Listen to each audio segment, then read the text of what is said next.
Welcome back to Harbour Unboxed. Okay, I'm going to make this one a little more brief than I would like to because I'm about to leave for a week-long holiday.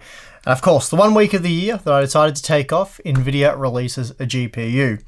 That said, I knew that one of the big three, AMD, Intel or Nvidia, would release something, and it turns out it was the green team.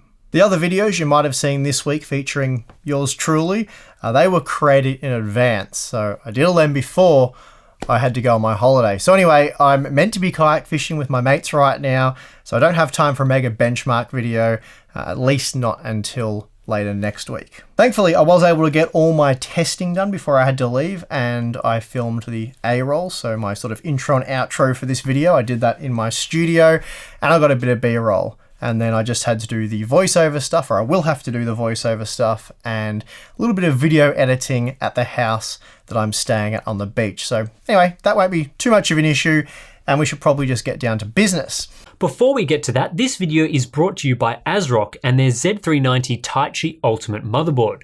This flagship quality board fully supports Intel's 9th gen 8-core processors thanks to a 10-phase VRM design, and you get a Quantia 10 gigabit per second Ethernet. To learn more, check out the links in the description below. Today's business, of course, is Nvidia's new Turing-based GTX 1660. It's just the plain 1660, so we looked at the Ti model not that long ago, and now we have the 1660. So the Ti version was $280 US, and at that price it proved to be an exceptionally good buy. And now we have this one for $220, and I think it too will prove to be an exceptionally good buy. Basically, it's 21% cheaper, but packs just 8% fewer CUDA cores, and going off that, you'd expect it to be just 5% slower on average, as the base and boost clocks are very similar. However, there is one major change. Whereas the 1660 Ti features a 192-bit wide memory bus using 12 gigabits per second GDDR6 memory for a bandwidth of 288 gigabytes per second, this new non-Ti model has been downgraded to use GDDR5 memory. So, while it still supports the same 192-bit wide memory bus, the bandwidth has been reduced by 33% down to 192 gigabytes per second. So that could produce some interesting results, and I don't expect the 1660 and 1660 Ti to scale evenly. Overall, Nvidia says the 1660 is 30% faster than the GTX 1063GB and 15% faster than the GTX 1066GB at 1080p, and we'll certainly investigate that claim. Nvidia also informed us that on average it's 68% faster than the GTX 970 and 113% faster than the GTX 960. So this is primarily who they're targeting with the GTX 1660. As long as you have an 8-pin PCIe power connector, you're pretty much good to go, though you can get a 4-pin Molex adapter anyway. On hand for testing, we have the MSI GTX 1660 Gaming X model, which is kind of nice, as our 1660 Ti results are based on the Gaming X version, and the same is true for our RTX 2060 results.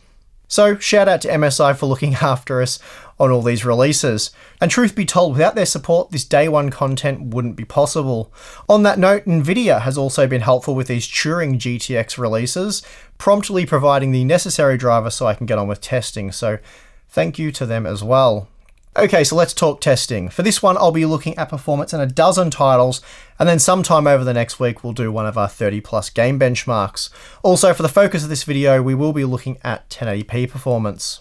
Before we get into the results, a few quick notes on the test system. The test system used includes a Core i9 9900K clocked at 5GHz with 32GB of DDR4 3200 memory. As for the drivers, we're using Adrenalin 2019 edition 19.2.3 for the Radeon GPUs, and then Game Ready 419.35 WHQL for the GeForce GPUs.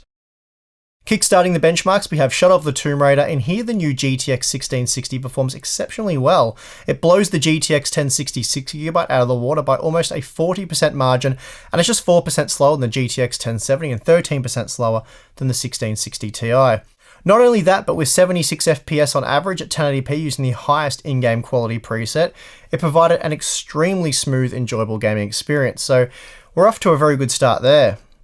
Next up, we have Forza Horizon 4, and the GTX 1660 isn't quite as impressive here, as it only matched the RX 590, though having said that, it was only slightly slower than the GTX 1070.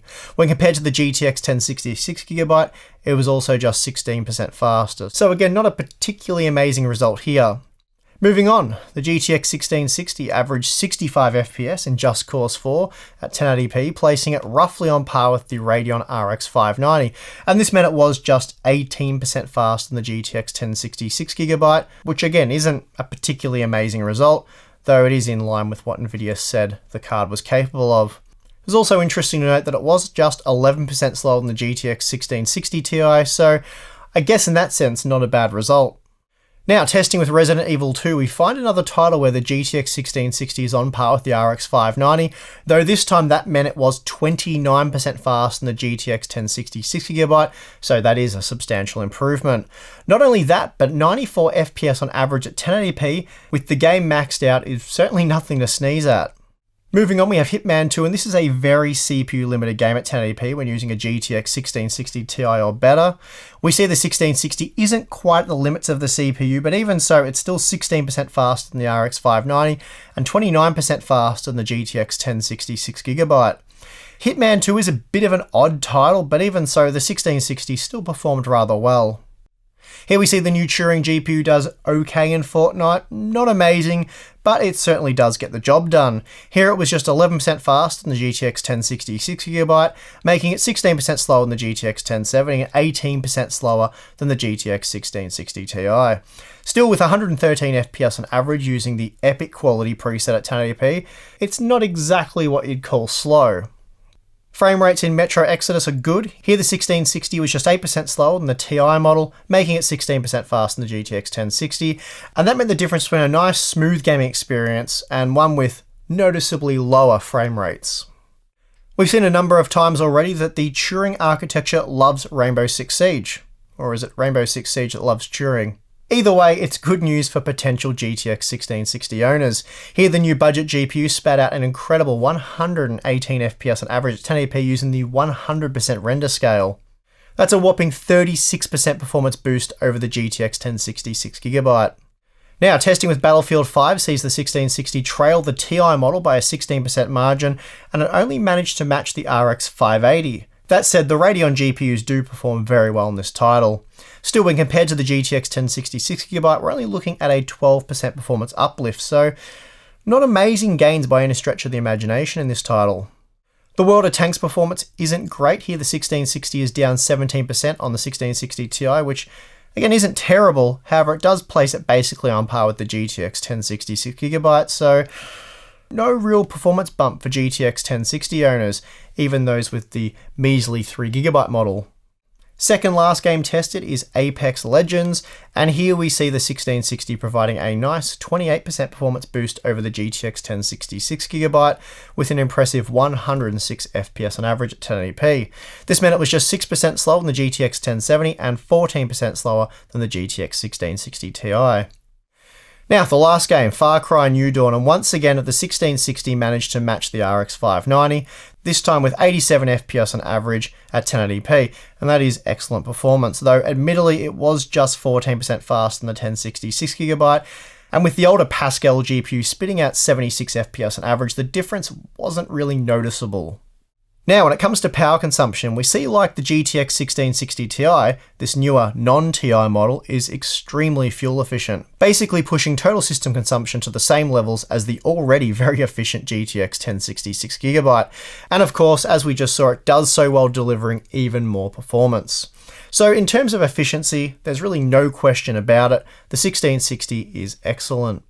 The MSI GTX 1660 Gaming X model that we were provided for our day one review ran very cool and quiet. Under load, I couldn't hear it above the test system, and after an hour of the F1 2018 benchmark on a loop, it peaked at just 63 degrees in a 21 degree room. So impressive stuff yet again from this new budget graphics card. Then when it came time to overclock with the MSI GTX 1660 Gaming X, things went very smoothly. Firing up the MSI Afterburner utility, we arrived at plus 110 for the core and plus 900 for the GDDR5 memory. This resulted in a typical core operating frequency of 2070 MHz, though that is just a mere 5% bump over what you'd get out of the box.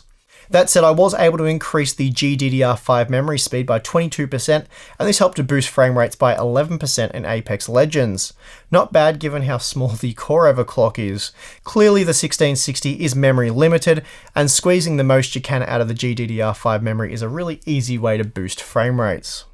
When compared head-to-head with the Radeon RX 590 across the dozen games tested so far, the GTX 1660 was on average 8% faster. So not bad given it's expected to cost around 15% less. The only games where the 1660 struggled included Battlefield 5 and Resident Evil 2, while we saw the performance was neck and neck in Far Cry New Dawn, Forza Horizon 4 and Just Cause 4. Then for the other 7 games tested, the GeForce GPU was faster by a 10% margin or greater. The performance increase over the GTX 1060 6GB varied quite a bit depending on the title used for testing.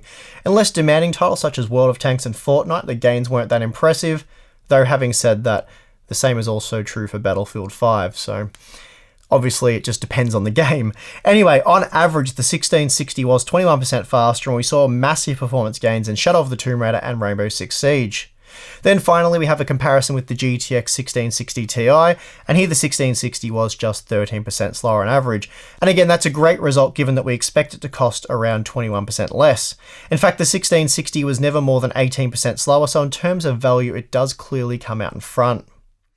And we get a better idea of just how good the 1660 is in terms of value with this cost per frame graph. At a cost of $2.44 per frame based on our testing, it's actually 9% better value than the GTX 1660 Ti.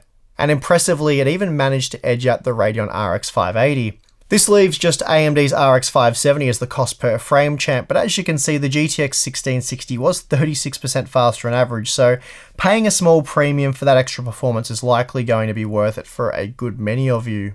Overall, Nvidia's new $220 US mid-range Turing offering is all around excellent. I've really got nothing bad to say about it, not even anything remotely negative. I've even got used to the 16 series naming at this point. Yeah, nah, it still sucks, even at 3 AM. But seriously, this is a really good value offering from Nvidia, and it completely wipes out the GTX 1060 series. So whether it's the 3GB or the 6GB version, much better value, and it also wipes out the RX 580 and then the 590, though the 1660 Ti really took care of the 590. Bang for your buck, you just can't beat it. The power efficiency is excellent, and MSI's Gaming X model that I had on hand for testing worked like a charm.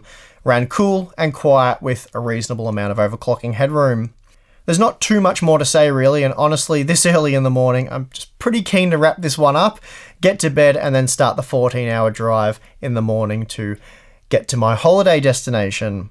So with that, a big thank you to MSI for providing their GTX 1660 Gaming X graphics card, and a big thank you to Nvidia for helping us get the driver so that I could make this review happen. Anyway, that is going to do it for this one. A more comprehensive benchmark video will be online in about a week's time once I get back from my holiday. But if you enjoyed this video, feel free to hit the like button for us. I'd much appreciate that. Subscribe for more content, and if you appreciate what we do at Unboxed, then consider supporting us on Patreon. Thank you for watching. Yes, I know I look tired. Yes, I'm about to go get some sleep, because I'm your host, Steve, and I'll see you again next time.